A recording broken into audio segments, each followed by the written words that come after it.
Welcome to Right versus Left News, your daily briefing on the stories that matter, told from both sides of the aisle. I'm your AI host, Chris, and each day I bring you the most important political and cultural news with perspectives from conservative and progressive voices. No spin, no agenda, just the facts and the opinions that shape our national conversation. Let's dive in. It's Sunday, December 21st. In the last 24 hours, we saw a transparency fight erupt over the Justice Department's Epstein files. Deadly violence in Gaza testing a fragile truce, a federal court ordering Mississippi to hold special state Supreme Court elections under the Voting Rights Act, the Supreme Court giving immigration judges a temporary win on free speech and access to court, and grim new data on deaths in U.S. immigration detention. Let's get into it. Fast. Before we jump into today's stories, a quick word from our sponsors. This episode is brought to you by Family GPT, the AI chat platform actually designed for kids. If your children are curious about ChatGPT but you're worried about what they might see, Family GPT gives you full parental controls, content filtering, and the ability to align responses with your family's values, whether Christian, Muslim, Jewish, secular, and many more. Monitor every conversation, set usage limits, and let your kids explore AI safely. No ads, no data selling, complete privacy. Sign up free at familygpt.chat. Thanks to our sponsors for supporting Right versus Left News. Now, let's get to the headlines. Here's what happened. The Justice Department's court-ordered release of Jeffrey Epstein records drew immediate bipartisan criticism. At least 16 of the files posted on Friday later vanished from the DOJ website, and reviewers found swaths of pages fully blacked out. Reporters say a photo showing Donald Trump alongside Epstein, Melania Trump, and Ghislaine Maxwell was among the removed items. DOJ says the materials are under review and more will be uploaded soon. In the initial batches, more than 550 pages were entirely redacted. How are people framing it?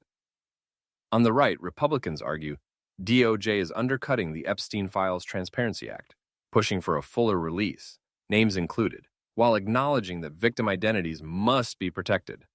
Some see the redactions and removals as stonewalling and urge Congress to wield contempt if deadlines slip. On the left, Democrats also fault DOJ for underdelivering, but they stress that shielding minors and survivors is lawful and necessary, so long as the department provides required explanations and still meets the statute's all unclassified records standard. Many push for a rolling release that protects victims and delivers real transparency. Here's what happened. Hospital officials in Gaza City say Israeli fire killed at least 5, possibly 6, Palestinians, including a baby, at a school sheltering displaced families along the Yellow Line buffer set under the U.S.-brokered ceasefire. Israel's military says troops targeted suspicious individuals near the demarcation and is reviewing the strike. The broader truce remains fragile as mediators push a second-phase deal, and U.S. envoys meet in Florida for regional talks. How are people framing it? On the right, critics of Hamas emphasize Israel's claim that it responded to credible threats, arguing Hamas embeds near civilian sites and that the truce still permits action against imminent danger. They say any durable peace requires Hamas disarmament and credible security guarantees before further pullbacks. On the left, rights groups and progressive voices focus on a strike hitting a school, arguing incidents like this erode faith in the ceasefire. They call for independent investigations, civilian protection benchmarks, and tying aid to accountability and humanitarian access.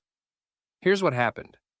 A federal judge ordered Mississippi to redraw its state Supreme Court districts after finding the current map violates Section 2 of the Voting Rights Act by diluting black voters' power, and set special elections once lawmakers complete the remap.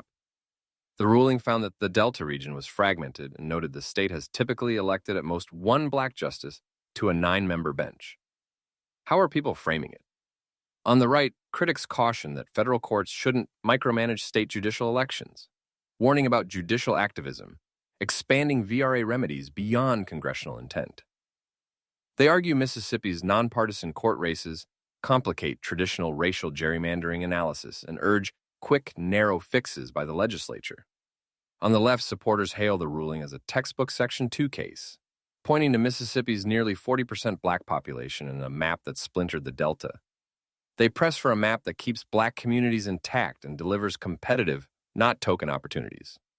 We'll be right back with more of today's news after this brief message. This episode is brought to you by Family GPT, the AI chat platform actually designed for kids.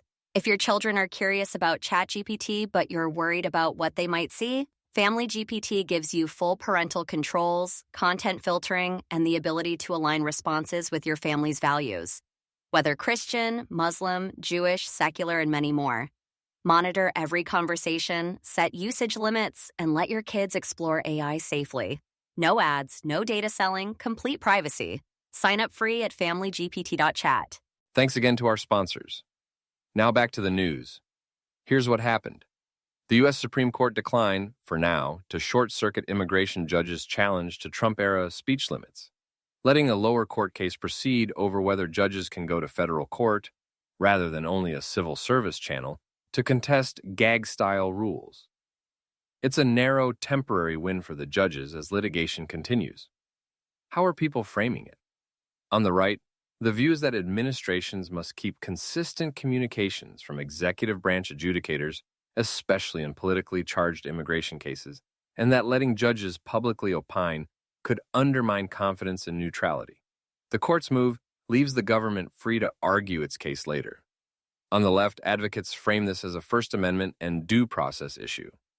Immigration judges shouldn't be muzzled from discussing policy or systemic concerns.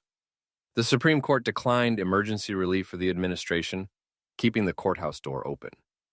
Here's what happened. 4 people died in ICE custody this week, bringing 2025 detainee deaths to at least 30, the highest annual total since 2004. The spike comes amid record detention levels and follows a ruling restoring lawmakers' ability to conduct surprise oversight visits to ICE sites. ICE says it investigates each death and remains committed to humane care. How are people framing it? On the right, commentators note that many detainees have criminal convictions or serious medical conditions and say rising deaths reflect strained facilities amid historic migration flows.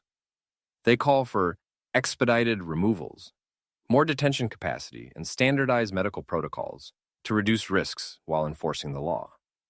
On the left, critics cite the death toll as evidence detention is overused and unsafe, pressing for alternatives to detention, caps on bed space, and stronger independent oversight. They highlight unannounced congressional inspections as a key accountability tool. Quick recap. DOJ's Epstein release drew bipartisan heat over missing files and heavy redactions. Gaza's fragile ceasefire absorbed another deadly blow.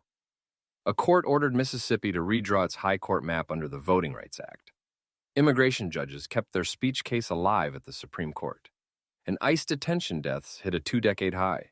We'll keep tracking what changes next, on the right and on the left, so you can decide where you land. That's it for today's episode of Right versus Left News. Remember, understanding both sides isn't about picking a team. It's about being informed. Subscribe wherever you get your podcasts, and join us tomorrow for another balanced look at the day's biggest stories.